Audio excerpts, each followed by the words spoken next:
मैंने कमरे का दरवाज़ा खोला और अंदर जाने लगा। अंदर बहुत अंधेरा था। कमरे का सारा सामान बिखरा हुआ था। कमरे की चीज़ अव्यवस्थित ढंग से इधर उधर बिखरी पड़ी थी। सीलन भरी दीवारें, चारों तरफ फैले मकड़ी के जाले, सब कुछ बहुत डरावना सा लग रहा था। कमरे में एक तरह का सन्नाटा छाया हुआ था। अंधेरे कमरे में सन्नाटा कमरे को और अधिक डरावना बना रहा था। इस खौफनाक सन्नाटे में मुझे अपने पैरों की आवाज़ साफ साफ सुनाई दे रही थी। मैं उस अंधेरे कमरे में आगे बढ़ता जा रहा था। एकाएक एक चमगादड़ का झुंड मेरे पास से गुजरा। मैं घबरा गया। मेरी सांसें लोहार की धोखने की भांति चलने लगी और मेरे शरीर में कपकपी दौड़ गई। मैं कुछ देर वहीं खड़ा रहा, फिर कुछ साहस करके आगे बढ़ा। मैंने वहाँ जो देखा उसकी मैंने कभी कल्पना नहीं की थी। मैंने कभी नहीं सोचा था कि यह सब मुझे देखना पड़ेगा। मैंने देखा कि सोना कमरे में कोने में सहमी सी डरी सी बैठी है। उसके काले घने बाल इधर उधर बिखरे पड़े हैं। कपड़ों की हालत ऐसी है मानो किसी ने नाखूनों से नोच नोच कर सारे कपड़े फाड़ डाले हैं और बेचारी उन कपड़ों के चिथड़े को लपेटे हुए उसकी लाल लाल आंखें और आंखों के चारों ओर काले काले धब्बे इस बात को बयां कर रहे हैं कि कई रातों से वह सोई नहीं है। वह छत की तरफ मुंह करके उदास खोई हुई सी बैठी थी। मैंने उसे आवाज लगाई, सोना सोना।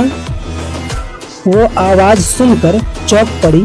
मुझे देखकर पहले तो वह पीछे हटी जैसे अनजान हो, फिर मेरे गले लगाकर जोर जोर से रोने लगी और कहने लगी, मुझे बचा लो आदित्य, मुझे बचा लो। वो मुझे नहीं छोड़ेगा, मुझे मार देगा, मुझे अपने साथ ले जाएगा। मैंने कहा, कौन नहीं छोड़ेगा, मुझे बताओ, घबराओ नहीं, तुम्हें कुछ नहीं होगा। सोना ने घबरा कर कहा, वो आ गया है, वो आ गया है, वो तुम्हारे पीछे है, वो हमारी तरफ ही आ रहा है, नहीं छोड़ेगा, किसी को नहीं छोड़ेगा, सबको मार देगा, वो आ रहा है। मैंने पीछे देखा तो वहाँ कुछ नहीं दिखाई दिया। मैंने सोना को संभालते हुए कहा, पीछे कोई नहीं है। वह अभी भी बार बार यही कह रही थी कि वो आ रहा है, वो आ गया। इतना कहते कहते सोना बेहोश हो गई। मैं देखकर घबरा गया। मैं वहाँ से उठकर चलने लगा। लगभग 2 साल पहले मार्च के महीने में मेरी इंटरमीडिएट की परीक्षा पूरी हुई। इसके बाद मैंने जेईई परीक्षा दी और काउंसलिंग में मुझे आईआईटी कानपुर मिला। यही मेरी मुलाकात सोना से हुई। मैं और सोना, हम दोनों ने एक साथ सॉफ्टवेयर इंजीनियर की पढ़ाई शुरू की। अब ज़्यादातर समय मैं और सोना साथ साथ बिताने लगे। साथ साथ पढ़ना, साथ साथ खाना पीना, यहाँ तक कि कॉलेज की छुट्टियों में साथ साथ घूमना आदि। अब मेरे और सोना के बीच प्यार होने लगा और हमारे प्यार की बातें सारे कॉलेज में फैल गई। कॉलेज की छुट्टियों के दिन निकट आ गए। सभी बच्चे अपने घर जाने की तैयारी में करने लगे। मैं भी अपनी छुट्टियां बिताने के लिए गांव जाने की तैयारी करने लगा। मैं अपने कमरे में सामान पैक कर रहा था। शाम 10 बजे की मेरी ट्रेन थी। मैं एक एक चीज को संभाल कर रख रहा था। तभी अचानक मेरे कमरे का दरवाजा बजने लगा, जैसे कोई बाहर से दस्तक दे रहा हो। मैं, कौन है? उधर से आवाज आई, मैं सोना। मैं, दरवाजा खुला है, अंदर आ जाओ। वह मेरे पास आई और पलंग पर बैठ गई। मैं, इस बार की छुट्टियों में मम्मी पापा के साथ कहाँ जाने का इरादा है? सोना, कहीं नहीं, सोचती हूँ इस बार घर पर ही रह जाऊँ। मैं, क्यों, घर में बैठे बैठे बोर होना है क्या? सोना, नहीं, इस बार पापा ने लड़का देखने का फैसला किया है। मैं, परंतु सोना, तुमने उन्हें हमारे बारे में नहीं बताया? सोना ने रोते हुए कहा, वह तुमसे मेरी शादी नहीं करना चाहते। मैं, क्यों? सोना, पता नहीं। मैं फिर कुछ न बोल सका। सोना, फिर छुट्टियों के बाद मिलोगे? मैं, अब मिलने का क्या फ़ायदा? इतना कहकर मैं गुस्से से वहाँ से चला गया। सोना वहाँ बैठी रही। शाम को मैं गांव आ गया। शायद सोना भी अपने घर पहुँच गई होगी औरों की तरह। छुट्टियाँ न जाने कैसी बीती हों, परंतु मैं उन दिनों बेहद उदास रहा। काम में मन नहीं लगता था। छुट्टियाँ खत्म होने के बाद मैं फिर कॉलेज लौट आया। वहाँ मुझे सब मिले, परंतु सोना नहीं मिली। मैंने सोचा शादी के चक्कर में कॉलेज आने में देर हो गई होगी। कुछ दिन मुझे सोना नहीं दिखाई दी। तब मैंने सोना की सहेली को, जो उसके गांव से आई थी, बुलाया। मैं उससे कहा, स्नेहा, तुम्हारी दोस्त नजर नहीं आ रही है, कहाँ है? वह मेरे सवाल को सुनकर स्नेहा दुखी हो गई। मैंने उससे पूछा, तुम इतनी उदास क्यों हो? स्नेहा ने कहा, अब मैं तुम्हें क्या बताऊं, सोना जब से कॉलेज से गई है बीमार रहने लगी है, खाना पीना भूल गई है। अब वह किसी से बात भी नहीं करती, अंधेरे कमरे में चुपचाप बैठी रहती है। कभी कभी इतनी बुरी तरह चिल्लाती है कि इंसानों की रूह भी कांप जाए। वह अपने आप से बातें करती है, कभी कभी रोने लगती है और कभी कभी हंसने लगती है।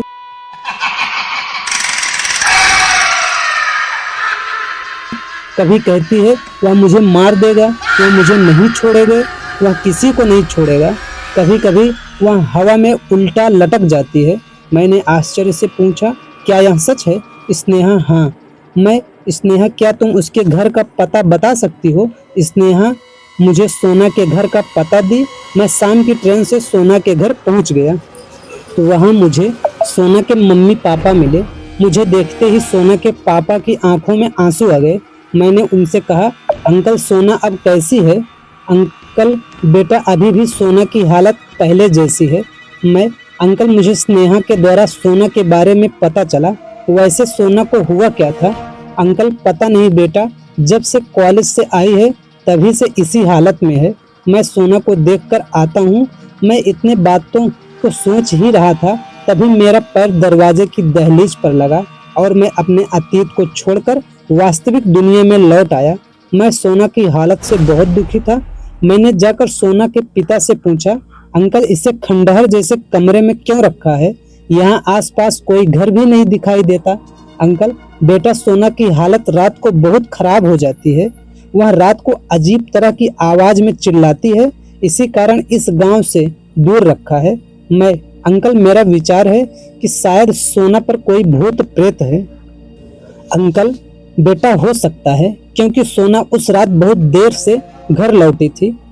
अंकल आप चिंता मत कीजिए, मैं जल्द ही कोई तरकीब निकाल लूंगा। सोना बहुत जल्द ठीक हो जाएगी। इतना कहकर मैं वहां से चला गया। सोना के पापा ने मुझे अपने घर के ऊपर वाला कमरा रहने को दिया। मैं कमरे में बैठा था और सोच रहा था। मैंने सोना के पापा को दिलासा दिया है कि वह जल्दी ठीक हो जाएगी, परंतु मैं ऐसा क्या करूं कि सोना जल्दी ठीक हो जाए। इसी बात को सोते सोते मैं खिड़की के पास गया और गांव का नज़ारा देखने लगा। चारों तरफ अंधेरा था, तारे आकाश में निकले हुए थे, ठंडी ठंडी हवा चल रही थी। मैं यह सब देख ही रहा था, अचानक मेरी नज़र दूर एक शमशान घाट में गई। वहाँ एक हवन कुंड में आग लग रही थी। पास ही तंत्र मंत्र का सामान रखा था। एक तांत्रिक बार बार हवन कुंड में आहुति देता था और कंकाल की खोपड़ी पर सिंदूर लगाता था। मैं उसे आश्चर्य से देख रहा था। उसे देख मेरे मन में एक विचार आया। मैंने सोचा, यह तांत्रिक तो काली शक्तियों के ज्ञाता होते हैं, मुझे इन्हीं से जाकर सोना के बारे में बात करनी चाहिए। यह सोचकर मैं तांत्रिक के पास गया। कुछ देर में वहां पहुंच गया। तांत्रिक मंत्र पढ़ रहा था। ओम काली नमः, जय चामुंडाय नमः, चामुंडा विच ओम काली नमः। मैं घुटनों के बल तांत्रिक के सामने बैठ गया और तांत्रिक से बोला, बाबा मैं एक समस्या लेकर आया हूँ, कृपया करके आप उसका समाधान करें। तांत्रिक, कह बच्चा, क्या समस्या है तेरी? मैंने तांत्रिक को सारी बात बताई। तांत्रिक, बेटा उस बच्ची पर काले जादू का साया है।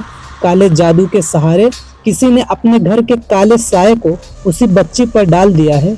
जब सोना घर आ रही थी तब उसने चौराहे पर हुए टुटके पर अपना पैर रखा है, तब से वही पिशाच सोना के पीछे पड़ गया है।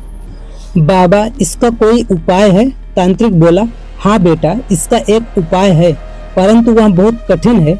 उसमें एक सदस्य की जान जाएगी। पिशाच बहुत ताकतवर है, वह एक आदमी को लेकर ही जाएगा। मैं केवल बच्ची को बचा सकता हूँ।